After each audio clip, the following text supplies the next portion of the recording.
প্রতি বৃহস্পতিবার মানে প্রতি বৃহস্পতিবার আমাদের যে প্রতিটা শেড নিচে রাখে এগুলো হচ্ছে আমাদের এই সাদাগুলো যেগুলো ছিটানো হয়েছে সেগুলো হচ্ছে ব্লিচিং পাউডার। এভাবে কার্পেট আমাদের ধুলে এভাবে ব্লিচিং ছিটার পর হাতটা আমরা ধুয়ে দেবো। এটা ভাইরাস ভাইরাস না থাকে, ভাইরাস মুক্ত ঘর থাকে। এক্ষেত্রে আমরা ব্লিচিং দিই প্রতিটা ঘরে এরকম করে ব্লিচিং দিলে কিন্তু কার্পেট আমরা তুলে দিই, কার্পেট নাই একদম কার্পেট তুলে দিতে হবে।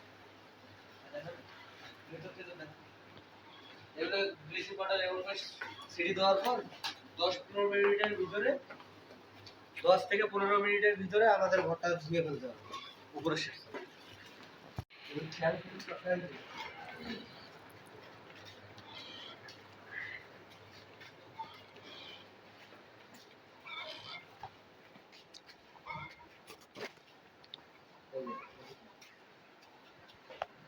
দেখেন এটা ঘরে ওই একই সেল মানে কার্পেট তুলে ফেলছে, কার্পেট তুলে দিলে এরকম যেভাবে ব্লিচিং পাউডার ছেড়ে না একেবারে ফুলবে।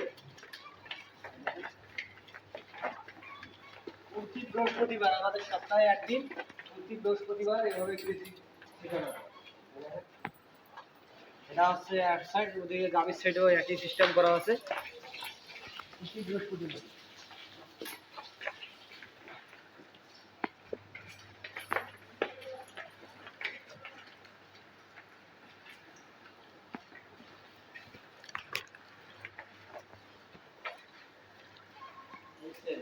এদিকেও এখানে কার্পেট তোলা আছে, এগুলো হচ্ছে আমাদের বাথরুম, এখানকার বাথরুম, এখানে আছে ছয়টা, এগুলো গাভী, এখানে আছে ছয়টা, আবার এদিকে নতুন হয়েছে তিনটে। সেম একই সিস্টেম, এই কার্পেট তোলা আছে, এদিকে তিনটা বাথরুম। এই দেখেন এটাও বকনা, এটাও বকনা, ওটাও বকনা, তিনটেই, দুইটা শাইওয়াল একটা ফ্রিজিয়ান।